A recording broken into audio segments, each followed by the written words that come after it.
All right, this is Algebra 1B, Part 1, Unit 2, Lesson 7, Exponential Functions. We're going to particularly look at the graph of an exponential function. So first I want to define what an exponential function is, and I'm going to kind of compare it to a linear function. So let's say we have some starting number, right? So let x be 0, make a t-table, x be 0. And we have some starting number, say it's 5. Okay, and that's going to be our y value. And we're going to operate on this rule. I'm going to multiply by 2 every time. So when x is 1, 5 times 2 is 10. When x is 2, 10 times 2 is 20. When x is 3, 20 times 2 is 40. When x is 4, 40 times 2 is 80. When x is 5, 80 times 2 is 160. And when x is 6, 160 times 2 is 320. And we'll stop there. Okay. I want to first notice what's going on here. We're doubling every time. So we're multiplying repeatedly by the same thing. Okay, and I'm going to come up with a general formula here. So the first number is 5. The second number is 5 times 2. Right? The third number is 5 times 2 times 2.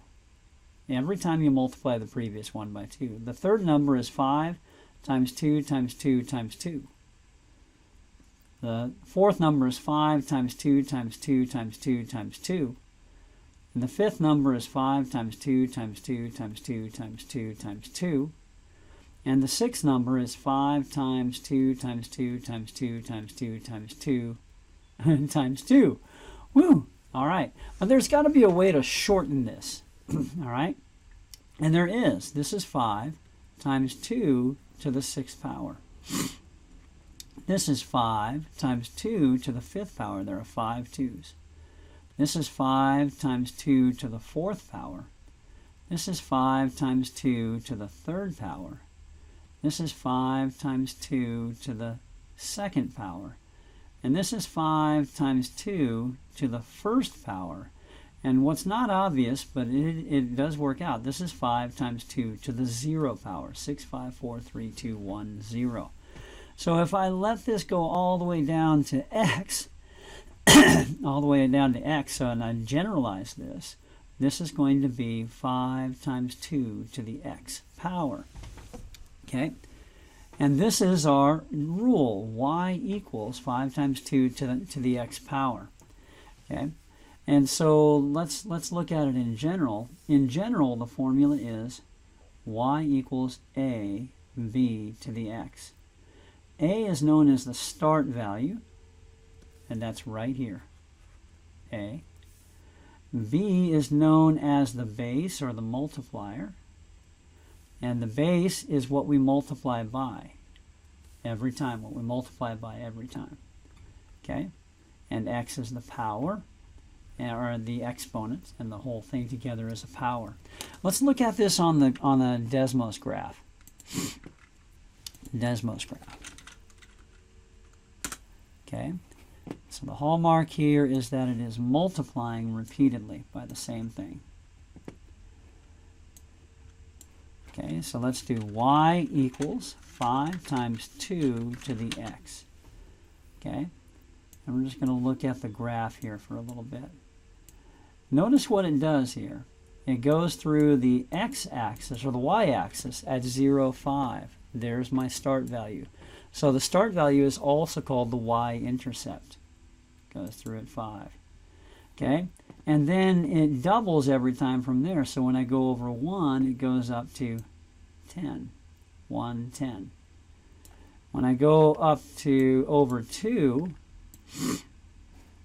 it goes up 20. And so it gets steeper and steeper and steeper as we go.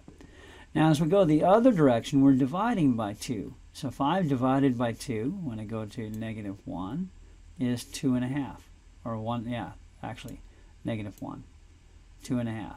2.5. If I can get it to read that. There we go. Negative 1, 2.5. Divide that in half, 1 1/4. 1 1/4.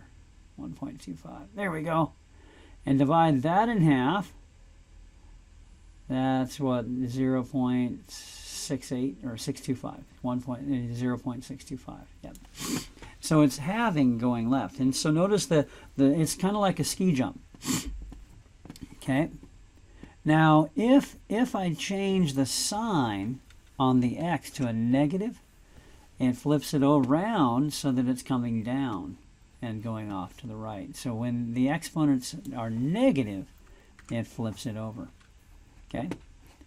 All right, so that really, in a nutshell, is the idea of an exponential formula. Now, you're given a specific case where we're talking about money.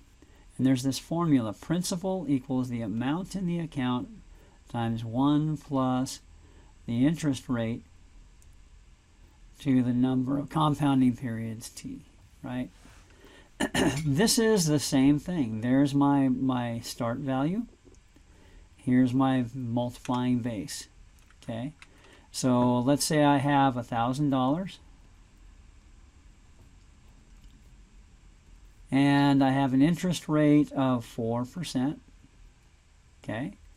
Then the balance in my account is 1,000 times 1 plus 4%. You got to write that as a decimal, 0.04.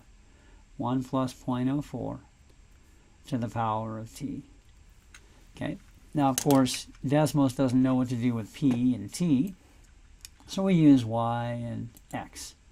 So we're going to graph y equals 1,000 times 1.1 plus 0.04 to the power of x. Okay. Now, of course, I can't see anything right now because my numbers are too small. So I'm going to change my scale. So my y-axis is going to go from 0 to, let's say, 10,000. Actually, let's go, 10,000. Okay? And you can now see what's happening here. As we go out, it's got that ski jump shape again, right? The y-intercept is the start value of 1,000, okay?